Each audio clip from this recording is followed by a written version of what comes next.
जय श्रीराम. रामो राजमणि सदा विजयते, रामं रमेशं भजे. रामेणाभिहता निशाचरचमू, रामाय तस्मै नमः. रामान्नास्ति परायणं परतरं, रामस्य दासोऽस्म्यहम्. रामे चित्तलयः सदा भवतु मे, भो राम माम् उद्धर. मनोजवं मारुततुल्यवेगं, जितेन्द्रियं बुद्धिमतां वरिष्ठं. वातात्मजं वानरयूथमुख्यं, श्रीरामदूतं शरणं प्रपद्ये. शुकासारिखे पूर्णवैराग्यजाचे, वसिष्ठापरी ज्ञानयोगेश्वराचे. कवी वाल्मिका सारिखा मान्य ऐसा, नमस्कार माझा सद्गुरु रामदासा. जयांचा जनी जन्मनामार्थ झाला, जयाने सदा वासनामात केला. जयांच्या मुखी सर्वदा नामकीर्ती, नमस्कार त्या ब्रह्मचैतन्य मूर्ती. सद्गुरुनाथ महाराज की जय. जय जय रघुवीर समर्थ. श्रीराम समर्थ. जय श्रीराम. सगळ्यांना माझा नमस्कार. आपण रामदास स्वामींनी रचलेल्या मनाच्या श्लोकांवर निरूपण सेवा करत आहोत. त्यांच्या कृपेने ती घडत आहे. आपण दर रविवारी एक श्लोक निरूपणासाठी घेतो आणि समर्थांना आपल्याला काय सांगायचं आहे त्यामधून ते आपण पाहतो. आज 64वा श्लोक आहे. तो श्लोक काय आहे हे आपण पहिल्यांदा बघूया आणि मग त्याचं निरूपण बघूया, अर्थ बघूया त्याचा. अतिमूढत्या दृढ बुद्धी असेना, अति कामत्या रामचित्ती वसेना. अति लोभत्या क्षोभ होईल जाणा, अति विषयी सर्वदा दैन्यवाणा. जय जय रघुवीर समर्थ. श्रीराम समर्थ. आपण पहिल्यांदा अर्थ बघूया काय. अतिमूढ त्या दृढ बुद्धी असे. मूढ म्हणजे मूर्ख, अज्ञानी. अति काम त्या राम चित्ती वसेन. काम म्हणजे वासना. अति लोभ त्या क्षोभ होईल जाणा. क्षोभ म्हणजे मनाची अस्थिर अवस्था किंवा अस्वस्थ अशी अवस्था, ज्याला आपण म्हणतो की त्रासदायक परिस्थिती किंवा संतापयुक्त अवस्था म्हणजे क्षोभ. अतिविषयी सर्वदा दैन्यवाणा. विषयी म्हणजे काय, तर विषयाधीन झालेला, भोगी, कामी किंवा ज्याला देहसुखाची लालसा आहे, त्याला समर्थांनी विषयी असं म्हटलेलं आहे. तो कसा आहे, तर तो दैन्यवाणा आहे, म्हणजे लाचार आहे किंवा हीन दर्जाचा आहे. म्हणजे जो मनुष्य अज्ञानी आहे, ज्याला समर्थांनी मूढ असं म्हटलेलं आहे, जो कामी आहे म्हणजे जो वासनेच्या आहारी गेलेला आहे, ज्याच्या मनामध्ये लोभ आहे, जो विषयासक्त आहे, अतिविषयी जो विषयासक्त आहे, असा मनुष्य कसा असतो किंवा त्याची काय अवस्था असते हे समर्थ आपल्याला या श्लोकामध्ये सांगतायत. म्हणजे एका अर्थाने ही अज्ञानी मनुष्याची किंवा कामासक्त झालेल्या, वासनेमध्ये बरबटलेल्या जीवाची लक्षणं आहेत.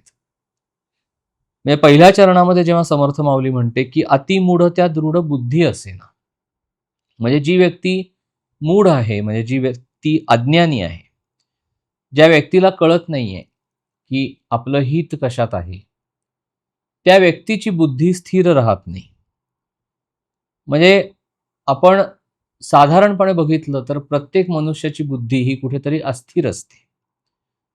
त्याचं जे सुखदुःख आहे ते बाह्य परिस्थितीवर अवलंबून असल्यामुळे त्याच्या मनासारखं घडलं की त्याला सुख होतं, त्याच्या मनाविरुद्ध घडलं की त्याला दुःख होतं. बाहेरच्या परिस्थितीचा त्याच्यावर परिणाम होत असतो. परिस्थिती जशी बदलेल, ती जर सुखाची झाली, तर थोड्या वेळासाठी का होईना पण तो स्थिर राहतो. पण हेच दुःखाची परिस्थिती त्याच्या वाट्याला आली तर त्याचं मन अस्थिर होतं. तर अशा मनुष्याला समर्थांनी मूढ असं म्हटलेलं आहे, की अतिमूढ त्या दृढ बुद्धी असेल. म्हणजे भगवंत कर्ता आहे हे ज्याला कळलं तो ज्ञानी आहे. या उलट जो करते पण स्वतःकडे घेतो तो अज्ञानी आहे, तो मूढ समजावा. आता हे करते पण उत्पन्न कशातून होतं तर आपल्या अहंकारामधनं. म्हणजे जी व्यक्ती अहंकारी आहे, जी व्यक्ती मायेच्या अधीन आहे, जी रज आणि तम गुणांनी युक्त आहे, ती अज्ञानी आहे. ती भगवंताला ओळखू शकत नाही, ती भगवंताला जाणू शकत नाही. त्यामुळे ती भगवंताला शरणही जाऊ शकत नाही. अशा व्यक्तीला मूढ असं म्हटलेलं आहे. म्हणजे दासबोधामध्ये 3ऱ्या दशकात 10व्या समासात म्हणजे वैराग्य निरूपण हा जो समास आहे, त्याच्यामध्ये समर्थ माऊली काय म्हणते, की पडिले भ्रांतीचे अंधारे, नागविले अभिमान चोरे, आले अहंतेचे काविरे भूतबाधा. म्हणजे जो अज्ञानी मनुष्य आहे, जो मूढ आहे, त्याच्या आयुष्यामध्ये भ्रांतीचा अंधार असतो. त्याला भगवंताच्या स्वरूपाविषयीचं ज्ञान नसतं, म्हणजे अज्ञान असतं. अभिमानाने त्याला जणू काही लुटलेलं असतं. अज्ञानी व्यक्ती ही अविवेकी असते. त्याची देहबुद्धी प्रबळ असते. म्हणजे एखाद्या भूतपिशाच्या बाधा झालेल्या व्यक्तीप्रमाणे अशा मूढ किंवा अज्ञानी व्यक्तीची बुद्धी स्थिर राहत नाही. म्हणून पहिल्या चरणामध्ये समर्थ माऊली आपल्याला तसं सांगते. दुसऱ्या चरणामध्ये समर्थाने काय सांगितलंय, की अति काम त्या राम चित्ती वसेन. म्हणजे पहिल्या चरणात समर्थाने काय सांगितलं, की अति मूढ त्या दृढ बुद्धी असेन. आणि दुसऱ्या चरणामध्ये समर्थ काय सांगतात, की अति काम त्या राम चित्ती वसेन. म्हणजे ज्याच्या मनामध्ये काम म्हणजे काय, वासना, एखाद्या गोष्टीविषयीची मनामध्ये असलेली प्रबळ अशी इच्छा, ज्याच्या मनामध्ये ती भावना आहे, कामना आहे, वासना आहे, कामेच्छा आहे, त्या व्यक्तीच्या अंतरंगामध्ये राम असू शकत नाही. त्याच्या अंतरंगामध्ये, त्याच्या चित्तामध्ये राम वसू शकत नाही. कारण त्याच्या मनामध्ये, त्याच्या अंतरंगामध्ये, त्याच्या अंतरामध्ये कामवासना भरलेली आहे. काहीतरी हवंय आहे. देहाच्या माध्यमातनं जी भोगायची इच्छा असते, त्याला वासना असं म्हणतात. ती वासना तृप्ती देहाच्या माध्यमातनं केली जाते. म्हणून समर्थाने इथे काम असा शब्द वापरलेला आहे, की ज्याच्या मनामध्ये अति काम त्या रामचित्ती वसेल. त्याच्या अंतरंगामध्ये भगवंत राहू शकत नाही. आपण हे आधीही बघितलंय, की समर्थांनी प्रत्येक ठिकाणी जेव्हा त्यांनी राम असं म्हटलं, तिथे त्यांना भगवंत असं म्हणायचं. महाराज सांगतात तसं, की माणसाचा जन्मच मुळी वासनेमध्ये झालेला आहे. आणि मृत्यूच्या समयी जी वासना धरावी तसा त्याला पुढचा जन्म प्राप्त होतो. म्हणजे वासना ही एखाद्या लाडावलेल्या कुत्र्याप्रमाणे, किती आपण हडहड केलं तरी जसं लाडावलेलं कुत्रं बाजूला जात नाही, तसं वासना आहे. ती भोगाने संपत नाही, त्यागाने ती नाहीशी होत नाही, ती फक्त क्षीण करत न्यावी लागते. त्यामुळे जो मनुष्य मूढ आहे, जो मनुष्य अज्ञानी आहे, ज्याला भगवंताच्या स्वरूपाचं ज्ञान नाही, तो अज्ञानामुळे ते जाणू शकत नाही, तो भगवंताला शरण जाऊ शकत नाही, तो सर्वांच्या अंतर्यामी असलेला विलसणारा जो श्रीराम आहे आत्मरूपाने, तो सोडून कामासक्त होतो आणि देहसुखाची लालसा तो धरतो. म्हणजे याच वैराग्य निरूपण समासामध्ये समर्थ म्हणतात, 59वी ओवी येती, त्याच्यामध्ये समर्थ असं म्हणतात, की ऐसा सर्वात्मा श्रीराम सांडूनी धरिती विषय काम, ते प्राणी दुरात्मे अधम केले पावती. म्हणजे काय, की भगवंताला चित्ती धरून ठेवायच्या ऐवजी ते कामासक्त होऊन विषयाला धरून ठेवतात. ते कामभोगाची वासना मनामध्ये धरतात. असे जे सगळे लोक आहेत, त्यांना समर्थांनी हीन दर्जाचे असं म्हटलेलं आहे.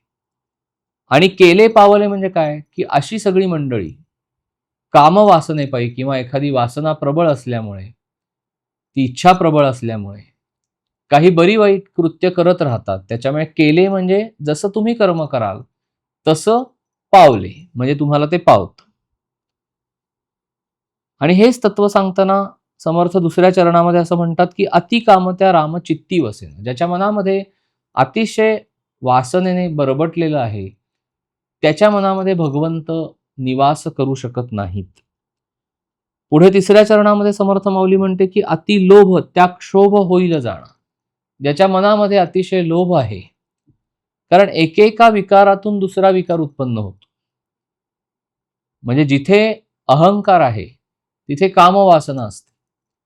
जिथे वासना आहे, तिथे ती तृप्त करण्यासाठी लोभ असतो. त्यातूनच पुढे मोह उत्पन्न होतो. त्यामुळे ज्या जीवाच्या मनामध्ये अति प्रमाणामध्ये लोभ उत्पन्न झालेला आहे, त्याला क्षोभ होतो. म्हणजे त्याच्या मनाची अवस्था अस्थिर होते. तो अस्वस्थ राहतो सतत.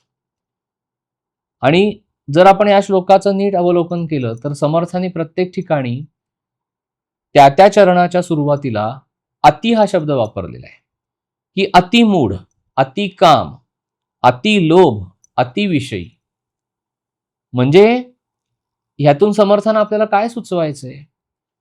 नुसता काम नाहीये, अतिकाम. नुसता एखादा मनुष्य मूर्ख आहे किंवा अज्ञानी आहे, त्याला कळत नाही फारसं, तसं नाही. अतिमूढ, अतिलोभ म्हणजे नुसता एखाद्या गोष्टीविषयी लोभ आहे किंवा मोह आहे मनामध्ये आपण समजू शकतो.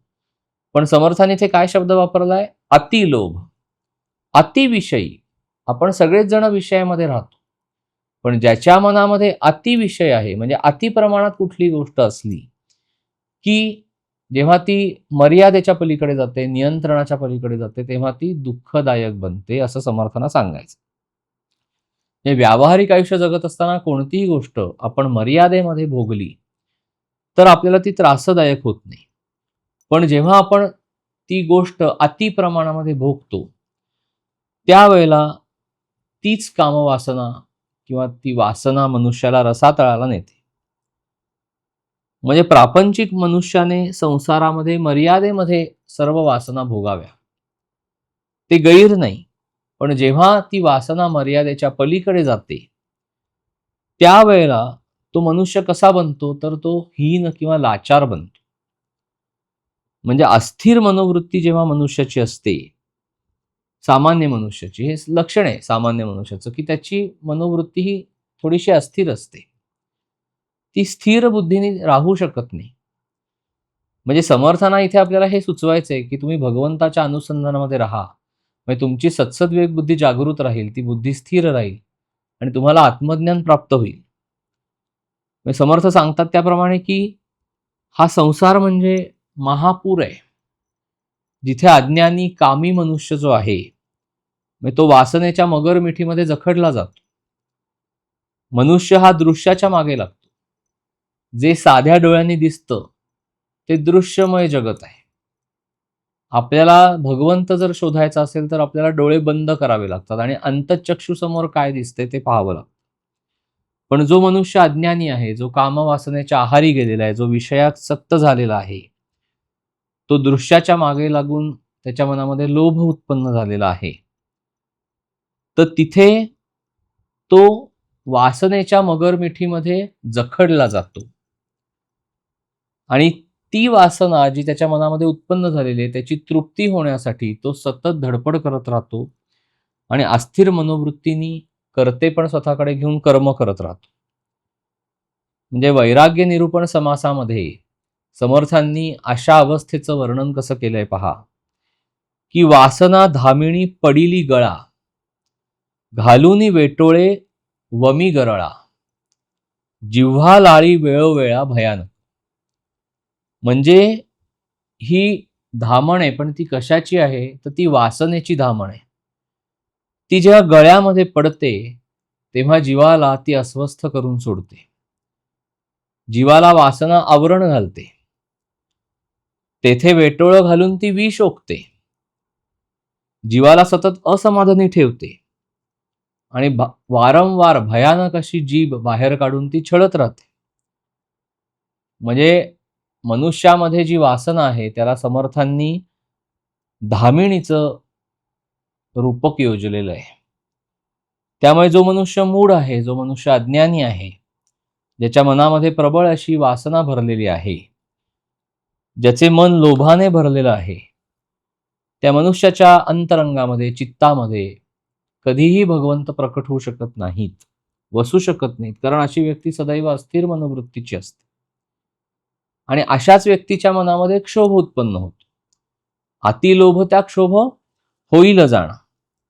आणि त्याची अवस्था कशी होते हे समर्थांनी 4थ्या चरणामध्ये सांगितलेले आहे, की अतिविषयी सर्वदा दैन्यवाणा. म्हणजे जो मनुष्य कामी आहे, जो मनुष्य भोगणार आहे सगळं, जो मनुष्य विषयासक्त झालेला आहे, तर त्या मनुष्याला दैन्यवाणी अशी अवस्था प्राप्त होते. तो हीन दर्जाचा होतो. त्याला कधी सुख प्राप्त होऊ शकत नाही. समर्थ म्हणतात की सांडून राम आनंद घन, ज्याचे मनी विषय चिंतन, त्यासी कैचे समाधान लोलंगतासी. म्हणजे काय, की आत बाहेर असा आनंदाने भरलेला जो राम आहे, त्याला सोडून जो इंद्रिय सुखाच्या मागे धावतो, त्या इंद्रिय सुखाचे तो सतत चिंतन करतो, त्यासी कैचे समाधान, त्याला कसं समाधान प्राप्त होईल. आणि तो कसा आहे, तर तो ही वासना देहाभोवती घुटमळत असते, कारण तिला देहाच्या माध्यमातून ती पूर्ण करून घ्यायची असते. त्यामुळे अशा मनुष्याचं कधी समाधान होऊ शकत नाही. त्याच्या मनामध्ये सतत विषयभोगाचं चिंतन चालू असतं. आणि असा मनुष्य कसा बनतो, तर दैन्यवाणा बनतो असं समर्थांना सांगायचं, की तो लाचार बनतो, तो हीन दर्जाचा बनतो. तो भगवंताला विसरतो आणि जगाची चाकरी करतो, जगाची चाकरी तो पत्करतो. अशा मनुष्याला समर्थांनी दैन्यवाणा असं म्हटलेलं आहे, की विषयजनित जे जे सुख तेथेची होते परमदुःख, पूर्वी गोड अंती शोक, नेमस्त आहे. म्हणजे जे विषयातून उत्पन्न होणारं जे सुख आहे, विषयजनित जे जे सुख तेथेची होते परम दुःख, म्हणजे त्याचं नंतर रूपांतर दुःखामध्येच होतं. पूर्वी गोड अंती शोक, म्हणजे एखादी गोष्ट भोगत असताना आपल्याला गोड वाटते, पण नंतर आपल्याला दुःख करत बसावं लागतं. नेमस्त आहे म्हणजे हा इथला अटळ नियम आहे. म्हणजे जसं गळ गिळीता सुख वाटे, ओढून घेता घसा काटे. म्हणजे जेव्हा पाण्यामध्ये गळ घालतात तेव्हा त्याला कणकेची गोळी चिकटवतात, हे लावतात. तो गळ पाण्यामध्ये घातला की माशाला ती कणकेची गोळी खायची असते. त्यामुळे गळ गिळीता सुख वाटे, म्हणजे जेव्हा तो तोंड उघडतो त्यावेळेला त्याला सुख वाटतं ते खात असताना. पण पुढे काय होतं, ओढू न घेता, म्हणजे त्याने ते ओढून घेतलं की तो गळ त्याच्या घशाला रुततो आणि त्याचा घसा फाटतो. अशी विषयासक्त कामी मनुष्याची अवस्था असते, की त्याला ज्ञान नाही, तो अज्ञानी आहे, तो मूढ आहे, तो कामी आहे, कामासक्त आहे, तो विषयाधीन झालेला आहे. त्याच्या मनामध्ये विषय वासना आणि विकार भरलेले आहेत. अशा मनुष्याच्या मनामध्ये अतिशय लोभ आहे. तर असा मनुष्य कसा असतो हे समर्थांनी या श्लोकामध्ये सांगितले. म्हणजे समर्थ काय सांगतात, की अतिमूढ त्या दृढ बुद्धी असे ना, म्हणजे जो अतिशय मूढ आहे किंवा अज्ञानी आहे त्याच्या मनामध्ये कधी बुद्धी स्थिर राहू शकत नाही. त्याची बुद्धी अति काम त्या रामचित्ती वसेन, ज्याच्या मनामध्ये अति प्रमाणामध्ये काम आहे, अति प्रमाणामध्ये वासना भोगाची इच्छा आहे, त्याच्या हृदयामध्ये, त्याच्या अंतरंगामध्ये कधीही भगवंत प्रकट होऊ शकत नाही.